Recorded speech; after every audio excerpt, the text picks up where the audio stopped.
فاكر أول مرة سمعت عن كوريا الشمالية؟ غالبا كان خبر بيقول إن هم بيهددوا العالم وإن زعيمهم مجنون ومعاه شوية نووي. بس تخيل لو كوريا الشمالية ضربت في أمريكا بصاروخ نووي، ممكن إيه اللي يحصل؟ وإحنا كمان مش بنتكلم عن أي دولة معزولة وغامضة ومش متوقعة وعندها ترسانة ممكن تهدد أي دولة.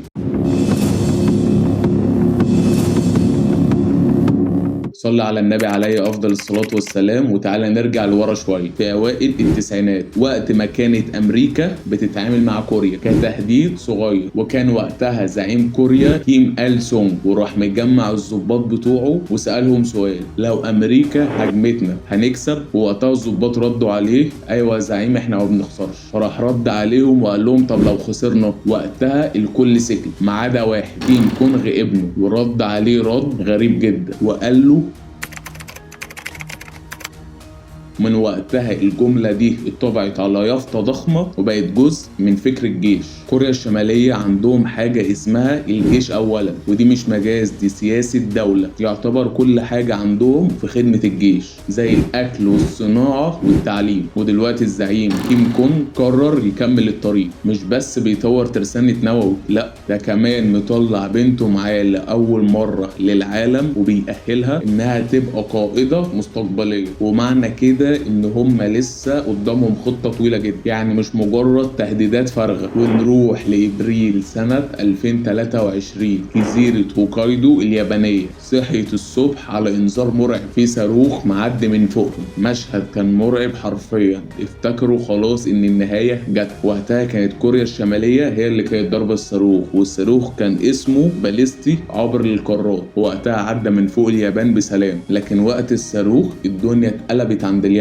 حصل انذار رسمي من الحكومة وكانوا بيقولوا اخرجوا بسرعة، خطر نووي ممكن يحصل. لكن ساعتها الصاروخ نزل في البحر، وكانت كوريا الشمالية بتوصل لهم رسالة ان احنا ممكن نوصل لكم في اي وقت من غير ما نحذر. وكان نوع الصاروخ ده هوسونج 18، وده مش اي صاروخ، ده بيشتغل بالوقود الصلب، بمعنى ان هو بيشتغل ويتحرك اسرع ومن الصعب يتكشف. يعني ببساطة لو اتضرب صعب انك تهرب. التجربة دي كانت رسالة مش لليابان بس، دي كانت للعالم كله، بمعنى احنا موجودين وايدينا على الزرار. هو الكلام خطير جدا، بس انت متخيل كوريا الشمالية جربت كام صاروخ في عهد كيم كونغ؟ 230، ومنهم 13 صواريخ عبر القارات، وده يقدر يوصل لأي مدينة. وفي صاروخ تاني اسمه هاوسونج 17، ده أكبر صاروخ نووي متنقل في العالم، ولو ضرب نيويورك مثلا التقديرات بتقول إن ممكن يقتل أكتر من 900